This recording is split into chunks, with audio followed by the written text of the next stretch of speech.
多謝主席。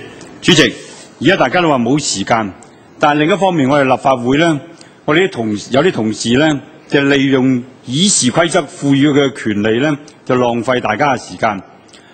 譬如啱通過咗嘅競爭條例草案嘅成個過程5日，我好多謝秘書處咧，就係幫我咧係將上個星期3日嘅資料咧，就係撳咗幾次鐘，用咗幾多分鐘。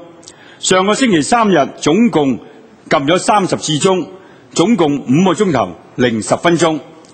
13號、14號呢2日，我唔麻煩秘書處啊，我自己統計，亦都有21次，夾埋成個競爭條例草案有51次。我希望秘書記錄在案。我以平均每次10分鐘，唔係用盡佢，就已經用咗510分鐘。除一除，大家諗下，就係8個半小時。主席、各位秘書，8個半小時喺我哋立法會係咪好珍貴？好珍貴啊！但係我哋就偏偏唔珍惜。撳鐘叫點法定人數係我哋嘅權利，但係要求主席按鐘點人數，跟住自己行咗出去，跟住造成個會場就係偏偏欠佢一個，而唔能夠繼續開會，何必呢？既損人又不利己，累到而家大家話冇時間，所以主席，我而家唔係去批評邊個，亦唔係去譴責邊個，冇意義，因為而家都癲癲地㗎啲人。因此呢，主席，我想喺呢度借呢個機會呼籲我哋各位同事，各黨派、無黨派、反對派、建制派，好心啦，大家唔好咁樣去折磨我哋自己啦，既折磨自己，又浪費納稅人，又令到立法會嘅聲譽大大被損害，何必呢？我哋要贊成咪贊成，要反對咪反對，要棄權咪棄權啦，何必要搞咁樣嘅利用合法嘅方法係合法嘅，利用你哋嘅權利嚟去變相拉布，何苦來由呢？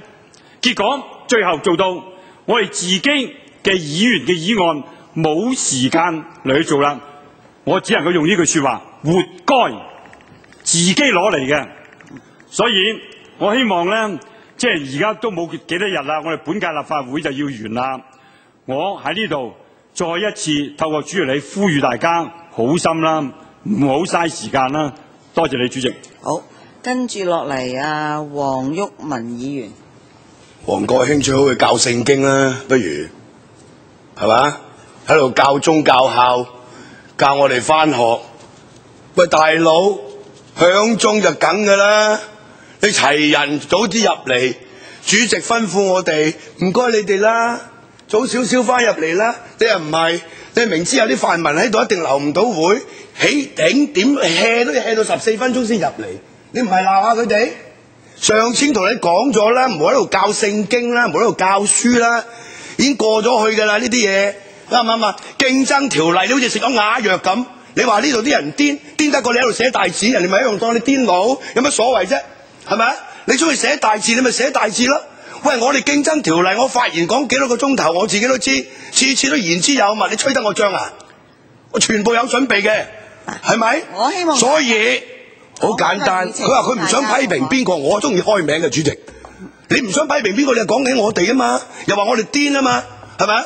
我覺得喂，各有各做啦，大佬係咪？人在做天在看，係咪？唔好喺度教聖經啦，啱唔啱啊？而家擺明係塞車㗎啦，呢個客觀嘅效果必然出現㗎啦，秘書處都好清楚㗎啦，即係等於而家你要諗下，梁振英排第17喺6月20號，佢真係排到17咩？係咪？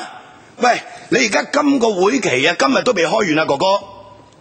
禮拜6聽日又要開財會，禮拜1又財會，禮拜2咪開多次大會啊？呢次係咪續會？禮拜2又續啊？係啊，禮拜幾啊？又續都未必完啦。強積金你唔講啊？你唔為打工仔請命啊？你又食咗啞藥啊？競爭條例我當你唔識係嘛？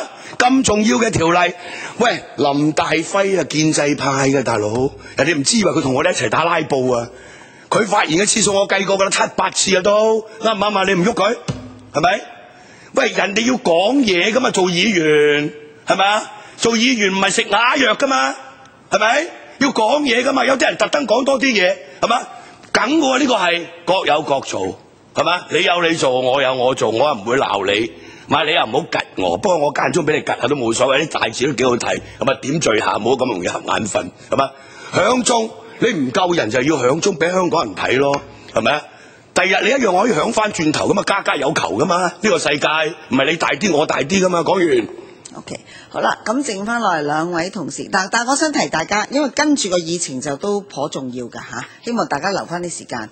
就第二次發言嘅咧，梁國雄議員同埋劉慧卿議員，如果冇特別嘅咧，我希望呢畫條線啦嚇。梁國雄議員第二次發言係2分鐘嘅啫。主席，冤有頭債有主，如果呢個特區政府係唔攞呢一個遞補機制嘅法例嚟咧，係唔會發生拉布嘅事。佢要負全責，我哋開始嘅時候已經講咗。第二，梁振英如果唔係政治僭建，唔理現屆嘅特區政府有冇檢討過呢一個問責制，而擅自將佢嘅政綱強加於立法會頭上，係唔會發生呢件事。梁振英喺呢個立法會裏邊得一個立法會議員提名，一個。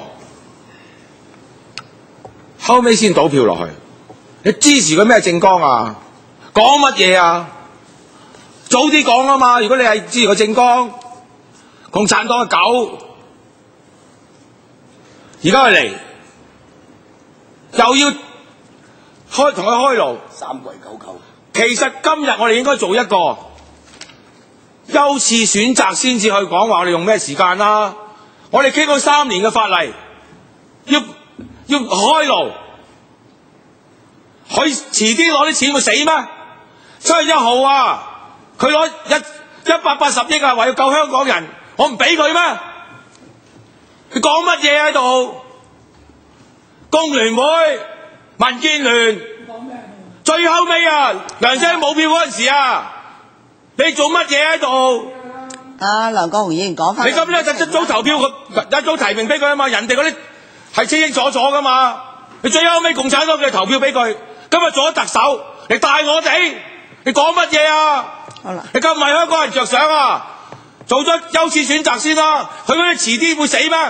我哋傾咗啲就會死，再要4年講嘢，你要有優先次序啊嘛。有冇夠諗定啊？你哋夠唔夠得罪梁振英啊？時間到啦，佢一排最尾。劉慧卿議員2分鐘。